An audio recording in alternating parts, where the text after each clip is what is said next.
warahmatullahi wabarakatuh.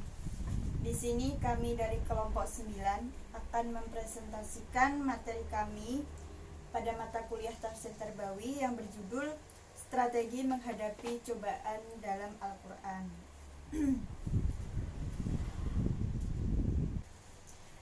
Pemaknaan bencana atau segala bentuk kemalangan yang menimpa manusia seringkali dikaitkan dengan apakah bencana atau kemalangan tersebut adalah musibah atau ujian atau cobaan dan azab dari Allah. Berikut penjelasan dari kami. Yang pertama akan dilampirkan oleh teman saya, Nafilatul Husna. Kepadanya dipersilahkan. Kajian tekstualitas surat Al-Baqarah ayat 155. Agama dipercaya dapat digunakan sebagai salah satu instrumen penting untuk penanggulangan bencana dan dampak bencana dan mengurangi resikonya. Proposisi tersebut dapat dibuktikan apabila kitab suci sebuah agama tersebut dapat memberikan gambaran tentang tip bencana yang seperti apakah yang akan dihadapi oleh manusia. Ayat tersebut memakai istilah walanabluwannakum bisyai'in, berarti kami pasti akan mengujimu dengan sesuatu, yang memiliki pemaknaan bahwa musibah yang berarti ujian adalah sebuah kepastian yang akan selalu dihadapi oleh manusia dari masa ke masa. Ibnu Ja'far dalam kitab Tafsir Tabari jilid 2 mengutip astar dari Ibnu Abbas bahwa dunia adalah tempat ujian. Ibnu Jarir memberi contoh ujian dalam ayat tersebut dalam fenomena perubahan kiblat dari Baitul Maqdis Palestina ke Ka'bah ke Mekah. Perubahan kiblat itu disebutkan sebagai ujian sebab akan adanya kemungkinan terjadi konflik kepentingan antara kaum mukmin dan kaum Yahudi.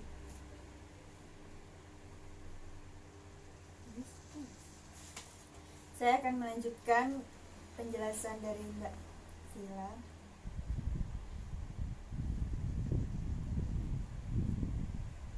Selanjutnya yaitu kontekstualisasi makna dalam konteks strategi penanggulangan. Cobaan yang diberikan Allah Subhanahu wa taala kepada manusia menjadi sebuah keniscayaan. Walanabluwannakum berbentuk kalimat yang mengandung makna takkid atau cobaan dari Allah adalah sesuatu yang benar-benar akan terjadi. Hal yang bisa dilakukan oleh manusia adalah memupuk kesabaran. Sebab basyiris sabirin artinya yaitu orang-orang yang mampu bersabar maka akan selamat. Mereka akan menjadi penyintas dari cobaan Allah Subhanahu wa taala. Dalam kajian tekstual di atas, pemilihan kata as-sabirin menunjukkan bahwa kesabaran memang harus menjadi watak atau karakter seseorang. Kesabaran harus sudah tertanam dalam dada manusia. Kemudian kajian wawu memunculkan waktu datangnya bisyai'in atau jenis dan macam rupa cobaan. Jenis dari cobaan yang akan datang pertama kali adalah antara al-khawfi wal ju'an atau artinya ketakutan dan kelaparan. Masing-masing memerlukan penanganan yang berbeda-beda. Pertama al-khawf. Apabila mana al-khawf artinya diartikan sebagai ketakutan yang disebabkan hal-hal yang bersifat rasional, maka perlu adanya pengendalian pengetahuan dan informasi. Dengan edukasi yang benar, maka ketakutan dan kecemasan yang disebabkan oleh informasi atau pengetahuan yang tidak akan muncul sehingga meminimalisir cobaan yang datang setelahnya, yakni kekurangan harta, jiwa, dan buah-buahan. Begitu pula jenis cobaan yang kedua, yakni kelaparan atau aljo. Kelaparan menghasilkan efek domino pada rendahnya sumber daya manusia di sebuah negara. Apabila kelaparan tidak dikendalikan dengan baik, yang mengakibatkan lemahnya sumber daya manusia, akan mengakibatkan munculnya cobaan-cobaan selanjutnya, yaitu kekurangan harta, kekurangan jiwa, dan kekurangan buah-buahan atau bahan makanan pokok.